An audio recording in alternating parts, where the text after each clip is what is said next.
Bon, voici une vidéo qui n'était pas prévue.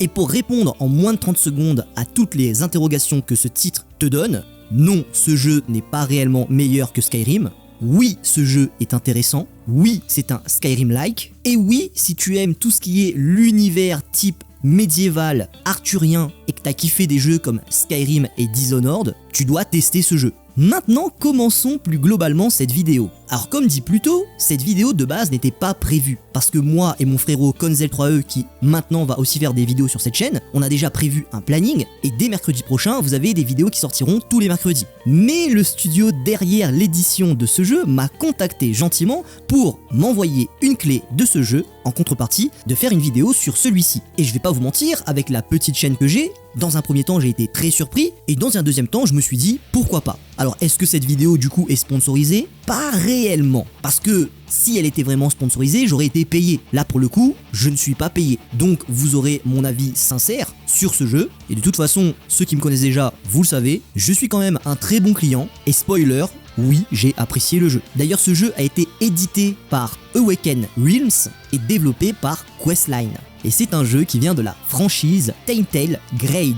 Et là on est sur l'extension The Fall of Avalon. Alors je vais pas te mentir, au départ quand on m'a contacté, je pensais sincèrement que ce jeu était un MMORPG. Et du coup j'avais déjà une certaine vidéo en tête par rapport au MMO, un certain sujet, et en lançant le jeu je me suis rendu compte que c'est pas du tout ce que je pensais. On était vraiment dans un Skyrim-like, et au final, c'était pas plus mal que ça. Jusque là où je pensais juste jouer 1, 2 ou 3 heures et directement vous pondre la vidéo, je me suis retrouvé sur un jeu solo avec une quête épique qu'il fallait investir au minima une vingtaine d'heures en ligne droite, et je dis bien en ligne droite, et Dieu sait à quel point je ne sais pas jouer à un jeu vidéo en ligne droite, je suis un vrai papillon, et Dieu seul sait aussi que malheureusement en une semaine je n'ai pas 20 à 25 heures à donner dans un jeu vidéo, que ce soit dans la gestion de mon entreprise ou encore dans le fait que je dois garder ma petite fille la journée, c'est pas trop possible pour moi de donner autant de temps dans un jeu. Donc oui, je vais vous faire une vidéo alors que je n'ai pas terminé le jeu. J'ai dû jouer à ce jeu environ 6 à 8 heures et au final, j'ai réussi à passer un certain endroit qui je trouve va donner une bonne finalité à cette vidéo et qui surtout m'a permis de voir globalement qu'est-ce que l'univers de Tainted Grail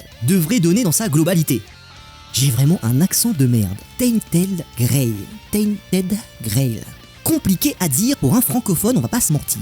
Donc voilà comment mon aventure s'est passée. Alors j'ai lancé le jeu, j'ai tout de suite commencé par un petit prologue parce que je dis dans le titre que ce jeu ressemble à Skyrim, mais je vais pas vous mentir, je n'ai jamais joué à Skyrim et je n'ai même jamais joué à un Skyrim-like. Donc je n'ai pas joué au Fallout, je n'ai pas joué au Dishonored, je n'ai pas joué au Far Cry, donc tous ces jeux un petit peu première personne FPS avec un côté épique et histoire, je vais pas vous mentir, j'en ai fait quasiment aucun. Le seul là qui me vient en tête, c'est le jeu Serious Sam que j'ai fait quand je devais avoir 8 ou 10 ans. Donc du coup pour moi, j'étais complètement dans un type de jeu qui ne m'était pas familier. Donc je redécouvrais le genre avec ce jeu-là, qui d'ailleurs est un jeu, je pense pour ma part, indépendant. Et c'est là que c'est très intéressant. Donc je me suis lancé dans le prologue, j'ai eu un petit peu de mal à m'y mettre, je vais pas vous mentir, parce que moi je suis vraiment un joueur console. Donc là j'ai dû me chauffer pour jouer sur PC. Et Dieu seul sait à quel point je déteste jouer sur PC. Mais je vais pas vous mentir, pour ce type de jeu, c'était quand même beaucoup plus intéressant de jouer sur PC. Donc on arrive globalement dans un donjon dans ce prologue, et on nous explique entre guillemets la plupart des mécaniques qu'on va avoir dans le jeu. Et ce que je trouve cool, c'est que déjà en entrant dans le jeu, tu comprends tout de suite que le lore et l'univers de celui-ci est vraiment chargé. En jouant à The Fall of Avalon, tu comprends tout de suite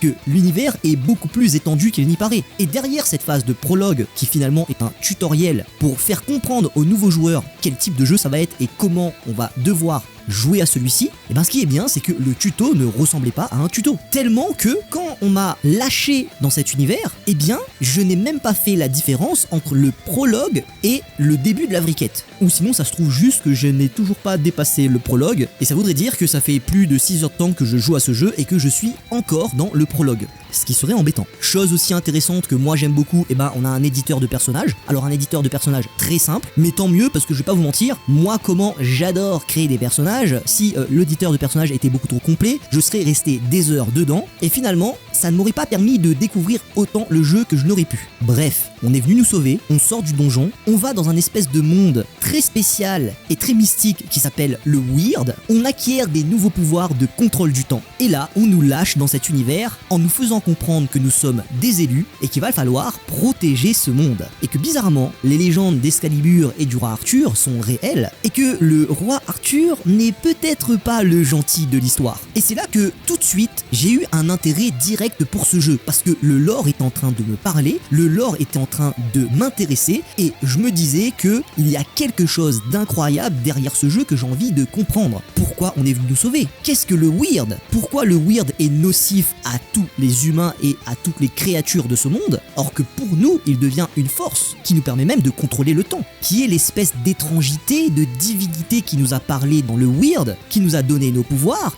et qui aujourd'hui habite nos corps. Eh bien tout ça, je ne vais pas te mentir, je n'ai pas la réponse à ces questions et je ne vous donnerai pas la réponse à ces questions dans cette vidéo. Donc si vous voulez des réponses à ces questions, vous savez ce qu'il vous reste à faire, il faudra jouer à ce jeu. Mais continuons encore un tout petit peu mon histoire, parce que je me suis pas arrêté à la fin de ce début de prologue. Non, j'ai continué à jouer quelques heures. Et là, on arrive dans une espèce de monde ouvert, et il va falloir découvrir ce jeu, explorer ces plaines, ces montagnes, ces forêts. Bon, je dis ça, mais je suis pas encore réellement arrivé dans des forêts. Et c'est vraiment à ce moment-là que je me suis rendu compte que déjà, bordel de merde, ce jeu est plutôt beau. Bordel de merde, ce jeu est plutôt bien optimisé parce que avec mon PC vieillissant qui a déjà quasiment 10 ans, qui est tout pourri et qui n'a que une GTX 720, oui, une vieille GTX 720, eh bien le jeu tourne plutôt pas mal sur ma vieille bécane. Bon, je n'arrivais pas à faire tourner le jeu en live, c'est sûr, mais quand je n'étais pas en live, le jeu tournait plutôt pas mal. Et juste ça, j'ai envie de te dire que c'est un tour de force. Parce que je vous le rappelle, quand le studio qui a édité et développé ce jeu m'a contacté, je suis allé faire quelques recherches, et on ne parle pas là d'un studio AAA. On parle là d'un petit studio polonais, si j'ai bien compris, qui compte moins de 200 employés, tout secteur confondu. Alors peut-être que oui, 200 employés, ça vous semble beaucoup, mais quand on parle d'un Assassin's Creed, d'un GTA, d'un Red Dead Redemption, d'un Cyberpunk ou d'un The Witcher, ou même, comparons-le au jeu que je le compare depuis le début, à un Skyrim, là on parle de milliers de personnes qui bossent sur ce jeu. Et là je vous dis bien, c'est un petit studio polonais d'environ 200 personnes, et ça veut pas dire 200 développeurs. Et je fais partie du milieu, j'ai un diplôme en animation 3D et synthèse d'images, j'ai fait moi-même des jeux vidéo, et quand j'ai ouvert le jeu et que j'ai compris à quel point le jeu allait être vaste, dense et surtout intéressant, eh ben j'ai été très content et surtout très surpris. Je me suis dit, bordel, c'est vraiment plutôt pas mal pour un studio que moi je ne connaissais pas et que surtout je m'attendais à bien pire. Donc déjà, juste pour ça les gars, félicitations. Vous avez réussi un certain tour de force pour un studio indépendant et j'avoue, ça mérite qu'on mette ça en avant. Et derrière, leur communication et leur marketing, je trouve, est vraiment très intéressant et très pertinent. Petite chose toute bête. Et ça, ce sera un petit peu le backstage de cette vidéo. Normalement, j'aurais dû sortir ma vidéo lundi, donc lundi de ce début de semaine. Et le studio m'avait contacté une semaine auparavant. De base, on devait recevoir les clés, donc tous les influenceurs qui avaient accepté, le jeudi de la semaine d'avant, le lundi où devaient sortir les vidéos. Et comme il y avait encore pas mal de petits bugs et quelques besoins d'optimisation, l'équipe a préféré retarder l'envoi des clés plutôt que de nous filer des clés pour un jeu qui était encore, à leurs yeux, beaucoup trop buggé et peut-être pas très appréciable en termes de gameplay. Et juste ça, je trouve ça génialissime. Et par derrière, ils nous ont mis dans un Discord avec tous les influenceurs et nous ont dit « Sortez vos vidéos et vos streams quand vous pouvez, on vous donne à minima quand même jusqu'à début juin pour pouvoir travailler tout ça et nous sortir du contenu. » Et ça, en termes de communication, je trouve ça génialissime. Mais bon, hormis ça, le jeu a quand même des petits moments buggés, on va pas se mentir. Mais je t'avoue, moi ça m'a quand même fait bien rigoler. Et je vais te mettre tout de suite une petite compilation des petits bugs qui sont surtout graphiques que j'ai eu durant mes sessions de jeu. Let's go, on regarde ça ensemble.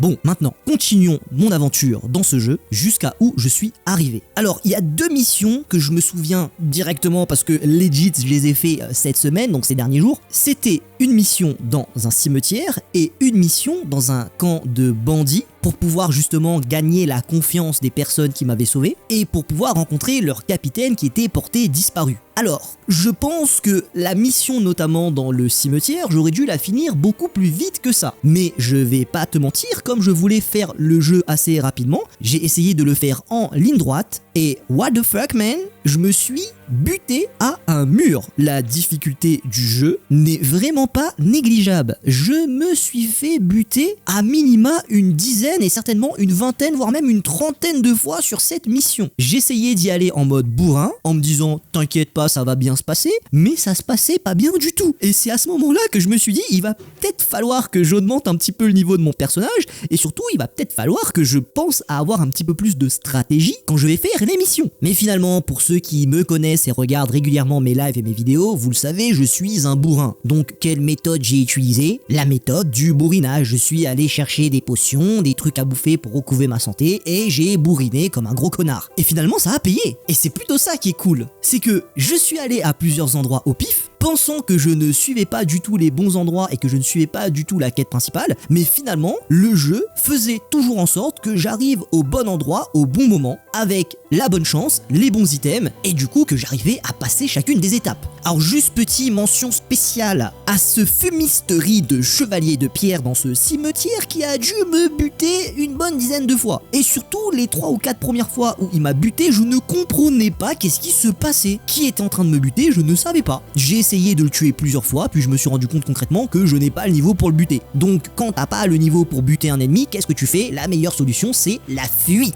Donc oui, j'ai fui comme un couard, mais au moins ça m'a permis de continuer la mission. Et à date, la dernière mission que j'ai faite, juste après la mission d'aller déboîter un camp de brigands, cette mission là aussi était pas si facile que ça, de toute façon vous voyez les images dans cette vidéo, et bien c'était une mission où je devais aller dans une crypte pour tuer je ne sais qui, pour gagner la confiance d'un petit village de natifs, pour pouvoir aller sur leur terre, on va dire, divine, leur terre sacrée. Parce qu'au niveau de la quête principale, j'avais besoin de vérifier si mon capitaine était là-bas. Et comment vous dire, j'ai été extrêmement surpris de voir que durant cette mission, j'allais tomber sur un combat de boss. Et le pire du pire, ce que moi je trouve immensément drôle et ironique, c'est que je fais la mission, je vois qu'il y a de la brume de partout, je ne comprends pas ce qui se passe, je tue des petits squelettes de merde qui sont en troupeau, et puis à un moment donné, je lève les yeux et je vois un grand truc. Et c'est là que je me suis rendu compte que, ah ouais, il y a un boss.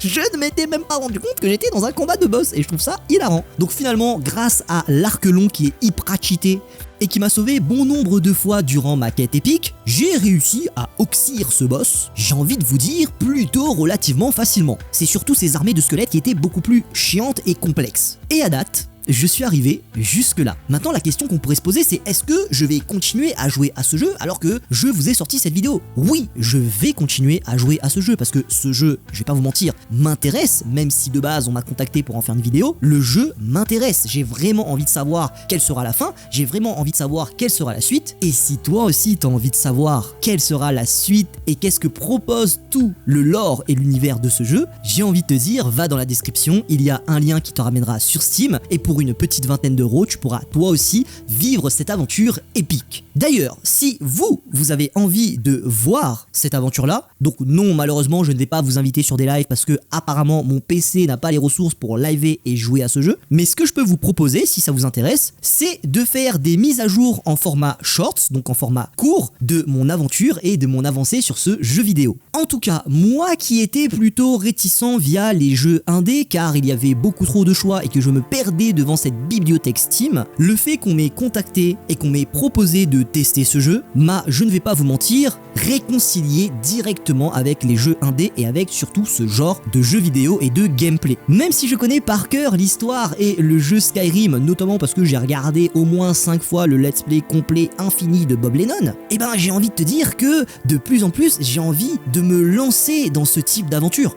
de découvrir ce genre d'univers, parce que finalement j'adore tout ce qui est médiéval. J'adore tout ce qui est ce lore arthurien, fait de capes d'épée, de magie noire, de magie blanche. Et honnêtement, trancher des têtes à grands coups de hache ou à grands coups d'épée, j'adore ça. Donc, je vous remercie sincèrement d'avoir regardé cette vidéo jusqu'à la fin. Je remercie aussi sincèrement Awaken Realms de m'avoir contacté pour tester ce jeu vidéo. D'ailleurs, ils ne m'ont pas envoyé que ce jeu vidéo, donc on risque de très certainement reparler d'eux sur cette chaîne YouTube. Nous, on se retrouve mercredi prochain pour la première vidéo de Conzel 3E sur cette chaîne. Petit teasing, ce sera sur Death Stranding, et en plus, ça rime. N'hésitez pas à vous abonner, à liker cette vidéo et à me donner votre avis en commentaire si vous l'avez apprécié et si vous avez envie de soutenir notre travail. C'était Blocky et je vous dis à la prochaine. Tchuss!